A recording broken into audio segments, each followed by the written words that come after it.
Patan university સંલગ્ન પ્રાંતિજ કોલેજમાં પરીક્ષાલક્ષી ગેરરીતિ મામલે વિદ્યાર્થી નેતાએ રજિસ્ટ્રાર સમક્ષ હલ્લાબોલ કર્યા હતા. પરીક્ષામાં ગેરરીતિ મામલે એક સપ્તાહમાં યોગ્ય પગલાં નહીં ભરાય તો યુનિવર્સિટી ખાતે ધરણા કરવાની ચીમકી આપી હતી. પ્રાંતિજ કોલેજમાં પરીક્ષાની ગેરરીતિ મામલે 3 સભ્યોની કમિટી બનાવી તપાસ સોંપાઈ છે. પાટણની હેમચંદ્રાચાર્ય ઉત્તર ગુજરાત યુનિવર્સિટી સંલગ્ન પ્રાંતિજ એક્સપેરિમેન્ટલ કોલેજમાં એમએસસી સેમેસ્ટર 4ની પરીક્ષામાં કથિત ગેરરીતિ મામલે સોમવારે વિદ્યાર્થી નેતા યુવરાજસિંહ રાજ યુનિવર્સિટી ખાતે હલ્લાબોલ મચાવ્યો હતો. વિદ્યાર્થી નેતાએ યુનિવર્સિટી રજિસ્ટ્રાર સમક્ષ માત્ર પ્રાંતિજ કોલેજ નહીં પરંતુ એચએનજીયુ સાથે સંલગ્ન અન્ય કોલેજોમાં ચાલતા બીએડ, નર્સિંગ અને અન્ય અભ્યાસક્રમોમાં થતી અનિયમિતતાઓ અંગે પણ પ્રશ્નોની ઝંડી વરસાવી હતી. આ સમગ્ર મામલે વિદ્યાર્થી નેતાએ એચએનજીયુના રજિસ્ટ્રારને આવેદનપત્ર સુપ્રત કરી કડક શબ્દોમાં ચેતવણી આપી હતી કે જો એક સપ્તાહમાં મામલે યોગ્ય પગલાં નહીં લેવાય તો યુનિવર્સિટી ખાતે ધરણા પ્રદર્શન કરવામાં આવશે. વિદ્યાર્થી નેતાની રજૂઆતને પગલે યુનિવર્સિટીએ ગંભીર નોંધ લેતા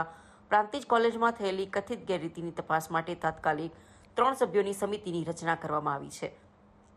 રજિસ્ટ્રારના જણાવ્યા અનુસાર આ સમિતિએ કોલેજના સીસીટીવી ફૂટેજ, સિનિયર જુનિયર અધ્યાપકોના નિરીક્ષણ અહેવાલ અને યુનિવર્સિટીના સ્ક્વોડના અધ્યાપકોના રિપોર્ટની તપાસ કરશે તેવું જણાવાયું હતું. વધુમાં તેઓએ જણાવ્યું કે આગામી 2 દિવસમાં તપાસ રિપોર્ટ તૈયાર કરી આગળની કાર્યવાહી હાથ ધરવામાં આવનાર હોવાનું જણાવ્યું હતું. એટલે છેલ્લા 2 દિવસથી યુવા અધિકાર ન્યાય ચળવળ અંતર્ગત વાયા મીડિયાથી જે જાણકારી મળેલી હતી એ અંતર્ગત યુવા અધિકાર ન્યાય ચળવળના નીચે અહીં કેટલાક યુવાનો આવ્યા હતા અને એ યુવાનોની માગણી હતી કે ભાઈ એક્સપેરિમેન્ટલ પ્રાંતિજ કોલેજ છે તે એમએસસી સેમ 4ના વિદ્યાર્થીઓ એ મોબાઈલમાંથી ચોરી કરતા માલુમ પડે છે. એટલે એ અંગે આપણે એમને જવાબ આપ્યો હતો કે ભાઈ 3ની કમિટી બનાવવામાં આવેલી છે અને એ કમિટી અંતર્ગત એમની પાસેથી સીસીટીવી ફૂટેજ અને ત્યાંના સિનિયર જુનિયર અધ્યાપકોના ઓબ્ઝર્વર રિપોર્ટ પ્રાયોગિક કે ભાઈ શું બનેલું છે અને યુનિવર્સિટી તરફથી જે સ્ક્વોડમાં ગયેલા છે એમના પાસેથી પણ પ્રાથમિક અહેવાલ મંગાવી લેવામાં આવ્યો છે અને 2 દિવસની અંદર એ કમિટી દ્વારા નિવેદનો લઈ અને એના ઉપર શિક્ષાત્મક કાર્યવાહી જો થતી હશે અથવા તો બનતી હશે તો કરવામાં આવશે. આજથી 3 દિવસ પહેલાં સાબરકાંઠાના પ્રાંતિજ ખાતે જે ઘટના બહાર આવી હતી, એક્સપેરિમેન્ટલ કોલેજની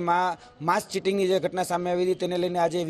ઇન્ચાર્જ વીસી સાથે મુલાકાત કરી છે, પરીક્ષા નિયામક સાથે મુલાકાત કરી છે અને તમામ જે આધાર પુરાવા અમારી પાસે હતા એ આધાર પુરાવા અમે સબમિટ કર્યા છે. તેની સાથે સાથે અમારી પાસે જે અન્ય કોલેજોની માહિતી જે વિદ્યાર્થીઓના માધ્યમથી મળી હતી, જે એચએનજીયુ અંતર્ગત આવતી સંસ્થાઓ છે તે સંસ્થાઓમાં પણ ક્યાંક ને ક્યાંક ધુપ્પલ ચાલે છે અને એચએનજીયુ અંતર્ગત આવતી અલગ અલગ જે બીએડ કોલેજ છે, નર્સિંગ કોલેજ છે, જે કહી શકાય કે યુજીસીના જે ધારાધોરણ છે એ યુજીસીના ક્યાંય પણ ધારાધોરણને માપદંડો જે છે એ ફૂલફિલ કરતા નથી, છતાં પણ એને મંજૂરી આપી દેવામાં આવે છે અને એ ધુપ્પલ કોલેજો ક્યાંક ને ક્યાંક કહી શકાય કે કોમ્પ્લેક્સમાં ચાલે છે, શોપિંગ મોલની અંદર ચાલે છે અને શટરની અંદર ચાલે છે, છતાં પણ આ કોલેજો સતત 5-5 વર્ષથી ચાલે છે, છતાં પણ કઈ રીતે મંજૂરી મળે છે તે સવાલ પણ અમે કર્યા છે. તેની સાથે સાથે આ એચએનજીયુ અંતર્ગત આવતી જે કહી શકાય કે બાસ્પા ખાતે આજથી થોડા દિવસ પહેલાં જે ઘટના બની હતી તો એની અંદર શું એક્શન લેવામાં આવ્યો તે પણ અમે પ્રશ્ન પૂછ્યા છે. આથી થોડા દિવસ પહેલાં 1.5 મહિના પહેલાં નર્સિંગમાં અમારી પાસે 1.5 વર્ષ પહેલાં અમારી પાસે જે પ્રશ્ન ઉપસ્થિત હતો કે 400 જેટલા વિદ્યાર્થીઓને ક્યાંક ને ક્યાંક જીએનસી ગુજરાત નર્સિંગ કાઉન્સિલે એનરોલ નથી કર્યા, છતાં પણ એડમિશન દેવામાં આવી રહ્યા, તો એની ઉપર શું એક્શન લીધા? એટલે આજે જોવા જઈએ તો ફક્ત ને ફક્ત હૈયાધારણા મળી છે. અમને એવું કહેવામાં આવ્યું છે કે 7 દિવસની અંદર આ તમામ જે બાબતો તમે રજૂ કરી છે એની ઉપર એક્શન લેવામાં આવશે. અમે એવું કીધું જો કોઈ 7 દિવસ એટલે કે સર અહીંયા અમને જે જવાબ મળ્યો છે 4 દિવસનો મળ્યો છે, પરંતુ અમે જે પ્રતિનિધિત્વ મંડળ છે, સત્તા મંડળ છે એને કહીને આવ્યા છીએ કે જો 7 દિવસની અંદર આની અંદર નિરાકરણ લેવામાં નહીં આવે તો અમે આ એચએનજીયુને અમારું બીજું ઘર બનાવીને આઈને અમે ધરણા પ્રદર્શન અને ક્યાંક ને ક્યાંક દેખાવો કરીશું.